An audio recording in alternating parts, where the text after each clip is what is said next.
For USCFootball.com, I'm Keely Eure here with Dan Weber. Instant analysis of fall camp day number 1. It was a 2-hour practice, no pads, but like Helton said, he was very happy with how fast it went and how they didn't really have to stop at all, especially with the new incoming freshmen. Yeah, I think the reps are coming much quicker. They're going 3 deep, a 3 deep rotation in 7-on-7, 11-on-11, a legitimate 3 deep rotation, and just no time between plays. I mean, I think even Clay he doesn't get to go to the summer PRP, so he can ask people how it's going, but he doesn't really get a sense of it. And I think the sense today was that these freshmen do not look like freshmen. They really, they blend in. They look, they're bigger than the upperclassmen. The second thing was no busted plays, no having to, start over and, repeat. And that, is a testimony to how much coaching has been going on in the summer.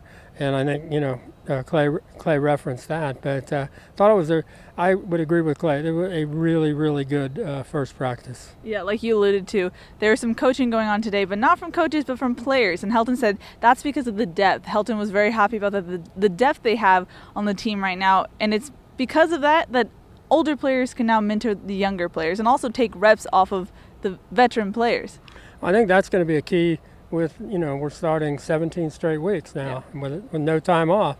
With the extended summer practice. So I think that ability to maybe not have to, do so many reps every practice is, it's good for the veterans, it's good for the starters, it's good for the younger guys. I just think it works out so well in so many ways. But as Clay said, you look around and the depth, wow, look at that. Or you look at we were down here in a different place than we normally are, but we were real close to the D-line guys working out. And he said, man, you look at the D-line group, and they are, for example, we could hear, you could see and hear they hit the big bags, and Porter Gustin is just somebody that just crushes the bag. And going right next after him was new freshman Jay Tufele. And he hit it, and it sounded almost the same. And you're thinking, wow, that's a brand new freshman. We've seen on video, how good he could be. But until you get him out here and hear him pop, a big bag or whatever, you don't know for sure. But man, some impressive stuff by freshmen. Like a kid like Brandon Peely, you don't really get to see him. He's listed at 6'4" and 320. He looked bigger than that, and you think, wow, 6'4", 320 is plenty big. He just looked bigger than that, and athletic. I think the freshman big guys were really, really impressive. Mm-hmm. And because it's day 1, position battles are not going to be sorted out. But one of the interesting things that we saw today and that Helton said was that Nico Fala and Toa Lobendon are double training right now at center and at tackle. And both are healthy and needed, he said. Yeah, I think that's a really smart thing to do. And he went out of his way to say, it's not that there aren't other centers there. They're Cole Smith and gosh, I'm trying to think of it, Brett Nealon. You've got 2 other centers.